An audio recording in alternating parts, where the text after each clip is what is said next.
Welcome to the First Baptist on Fifth podcast. I'm Olivia Blake, Ministry and Communications Assistant, and host of the new podcast series, Ministry is Calling. Throughout this series, I'll be inviting folks from our church to share stories of how they've answered this call as we celebrate and reflect on the various ways people engage in ministry work. Today, I'm joined by Jane Hall, beloved member and retired pastor. Welcome, Jane. Thank you. Glad to be here. Say happy to have you. So, for those who may not know you well, beyond your role as mom of our head pastor, Emily Hall McGee, will you tell us a little bit about yourself? Well, I grew up in Charlotte all through my growing up years up through high school.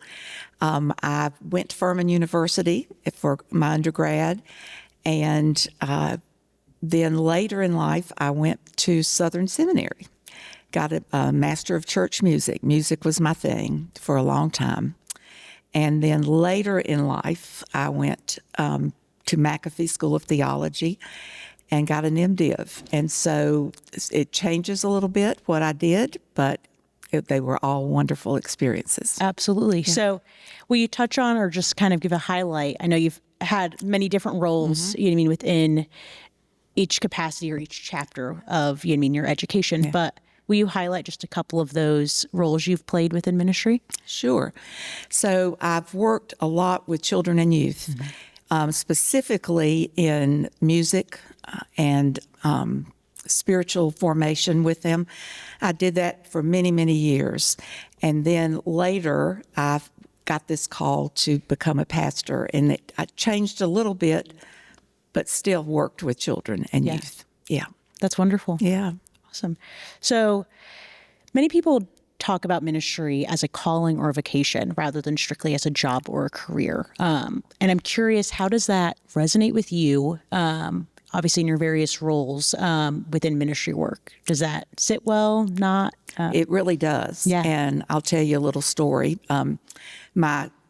All that I did with children and youth, I did that a long time. We were in a church, David, my husband, and I were in a church where I did not feel like I had found a place. I was still working with people. It was a March weekend where we were having a women's retreat up in the mountains. It was gray, it was cold, it was Lent. And I was teaching and working with them. And I went back to my cabin for a few minutes, and I went out and sat on the porch of where we were staying.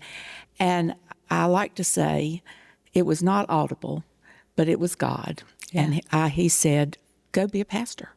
Yeah. God said, go be a pastor.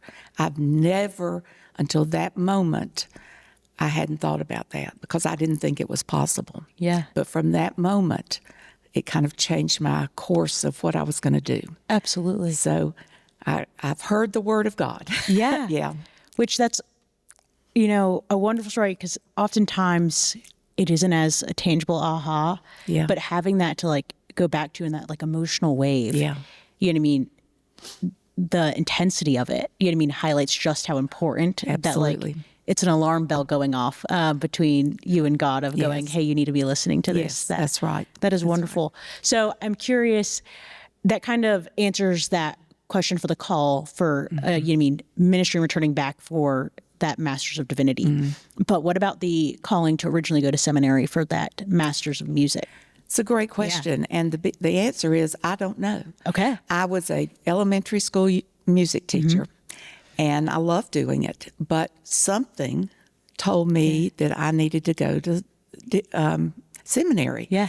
And I wanted to go to Southern, but I'd never been there. Yeah. I didn't really know anything about it, except that it wasn't even my father-in-law at that time. So my pastor went there, and but I just thought, I'm just going to go do it. So I quit my job, and my parents thought I'd lost my mind. Yeah. But just went, and it was really wonderful because it was a good mixture of music classes, obviously, but I had a lot of theology classes and others, kind of mixed together, which made it great. Yeah. That's wonderful. It sounds very much like with both of these calls, you know what I mean, or chapters of calling, because I think they go hand in hand and one experience influences the other.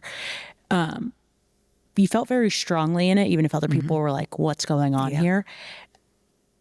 In those moments, did you feel that confident and feel that like sure as you were making those decisions, or you know what I mean, is it only now looking back that you're like, I'm glad I made that call? No, as I made the decisions, I was sure. Wow. Now, I didn't know what it was going to look like at all.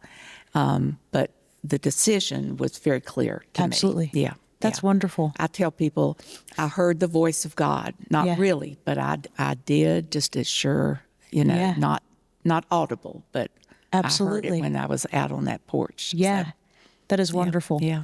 So kind of following up on that question and, you know what I mean, the interplay between, you know what I mean, the minister roles you played within youth and children's ministry with your background in music, and then following up as a head pastor. How did the education you received specifically impact both those chapters? And even you touched on the idea of like the theology classes within that music degree. How did that play a role in how you approached your work and how you how it shaped what you did on the day to day? Well, I think I worked mainly with children and youth in big church choirs, you know, that used to be. And one of the churches that I did it still has big children and youth choirs. Wonderful. And so when you're with them, when you're teaching them songs, when you're going to camp with them, going, all of that, you do just have these opportunities just to talk with them and really help them understand. And it's really great. A lot of them I still hear from. And so it's wonderful to see what the theology degree and the music degree kind of were able to meld together. Yeah, absolutely. Yeah. And I'm curious, obviously, it's all one story. It's all your story. And so there's an inherent melding and mixing, you know what I mean, as each chapter played into another. Is there anything in particular or distinct about each role that you mean really shaped that role within the chapters of your life? That, you know what I mean? Is there certain things, like I think of the youth focus of, you mean that first chapter, and then going on to a head pastor, like those are very distinct roles, you know what I mean, in most churches. And I guess, you know what I mean, how did you have to shift your focus?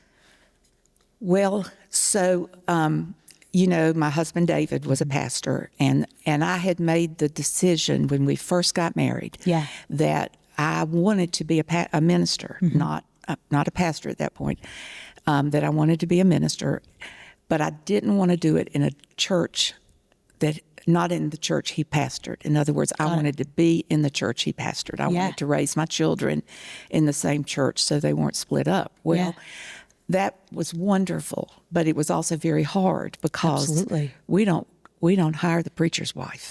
We don't hire, and so for most of my time in that section, I was never paid. They knew what I was doing. They saw me that way, but it was that. Sometimes money says a lot. Like we really, and so.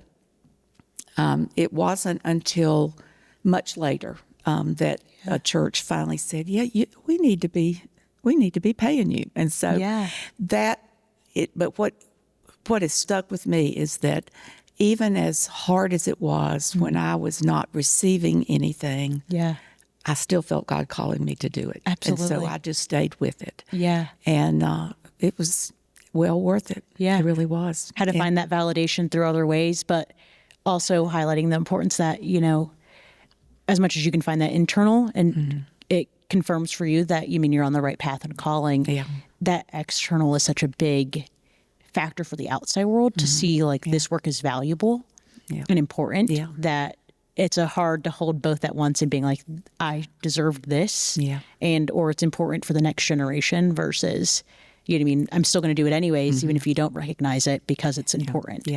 That's hard. So you touched on this a little bit, and this is not one of the questions I prepared you for, but as we were getting prepped for today, you mentioned the culture around you stepping into a pastoral role rather than being on kind of to the side in a ministry role that often wasn't paid, or talk about that shift and kind of leading that charge. Because I now think to your daughter being our head pastor, you were at the forefront of these discussions and movements that, I guess, talk about that experience. Well, and you might think I didn't do it the right way, but I'm not a charge out kind of person. I just felt the call to do it. And so I just did it. Yeah. And I didn't try to get certain things. I just saw a need and I did it. Yeah. And I wanted to be ordained. Yeah. And it took until after Emily was out of high school before I was ordained. And so I probably did what a lot of women today would not have done, which is to just wait it out and just do instead of, being aggressive about it. Yeah. But that was the culture that we lived in back then. That was the culture. And so I just did it that way. Yeah. Which I think part of that is you have to play with the cards at hand or play the game. Yeah, so exactly. Taking charge like that in that space and in that time probably wouldn't have led to where, you ultimately ended up. You know what I mean? Yes, so, exactly. Just trusting that process as much as it's hard or it might look different now on how that process, works. Yeah. But absolutely, very interesting. And I don't know, it obviously led to, larger discussions today and whole organizations around women in ministry. Yeah. So that's wonderful. Yeah. So I'm curious, obviously you may not tout yourself as a trailblazer because you were more passive in your approach to how you decided, I'm going to be ordained, I'm just going to do the work rather than making it a larger charge for the, like greater church. But you still had a very influential story because it obviously influenced your own daughter and continues to be a representation. Because I think seeing any woman up in the pulpit is always something, it reminds any girl in the pew that's something you can do. But beyond that gender discussion, I'm curious, looking back at your time in ministry, how do you think you most lived into that calling? Within those more structured roles, and how do you continue to do so now as a retired pastor? Well, let me answer the second one first. Absolutely. It is hard because I want to step into a place that is right, that I don't try to take over, that kind of thing. And so we've been here 5 years and it's taken me that long to try to find exactly where. And I also want to be very careful not to overstep with Emily as the pastor, because I want to make sure that what I do is helping, not trying to be a big person or something. So, fair. Yeah.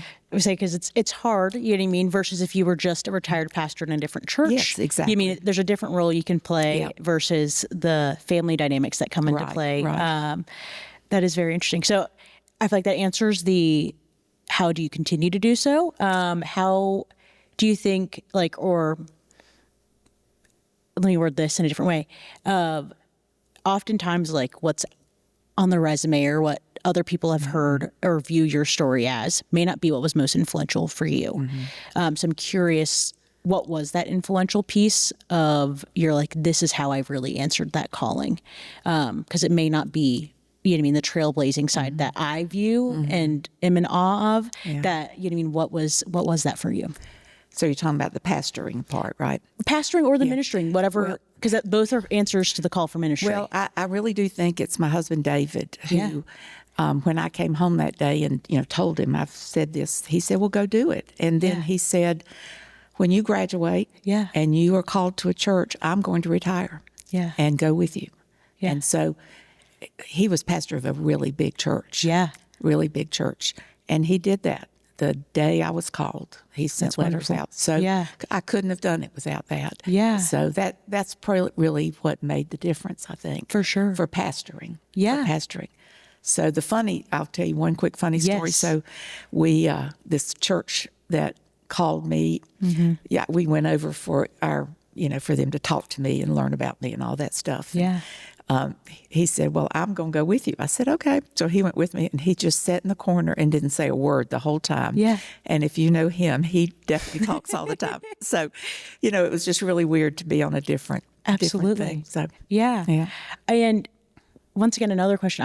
I'm loving this conversation, so I'm asking questions I didn't prepare you for, but I asked this to Chris Gamble as well, with Joy also being, in ministry work for some time. Talk to me about, having a partner that's also in ministry work. How did that influence, Obviously, there's probably more table discussions, your pursuit of your own calling. Like, what role did that play? And you touched on it a little bit with him being so supportive as you shifted it. Well, he absolutely was. And then both of my kids were very supportive. They were there when I graduated. They were, they've really been really supportive of all of that. And that I couldn't do it without the whole family being supportive. Yeah. And they've been there, through the whole thing. For sure. Yeah. Absolutely. Yeah. And even just the discussions or even shifting family dynamics as you're then in academia mode again. And what does that look like for the family unit? So but it's wonderful. The role support can and does often play, whether it's given or taken, is so instrumental. And as much as you can know you have that calling, making it actually possible by having that support, makes it that much more of a tangible thing that you could have reached out for. And not everybody has that. Absolutely. So I feel very blessed because of that. Yeah. For sure. Yeah. So one last final question for you. It's become the hardest question as people can't decide on just one thing. Okay. But if you could tell your younger self just one thing when you were starting this journey, and you can pick whether it be starting as a pastor or your earlier role within as a minister, what would you tell yourself? I think for both, I would say listen to God and listen to what God is telling you to do. Yeah. And through all that I went through in the early years, many people were saying no. Many people were saying no. But I had heard God. And so that would be my answer, I think. Yeah. Yeah. And continuing to trust in that, even if the outside world doesn't get it just yet. That's right. Absolutely. Yeah. That is wonderful. Well, thank you. Thank you so much for taking the time to talk with me today. And thank you all for listening. It has been an absolutely wonderful episode today. And we look forward to seeing you again at the next episode. Thank you. Thank you.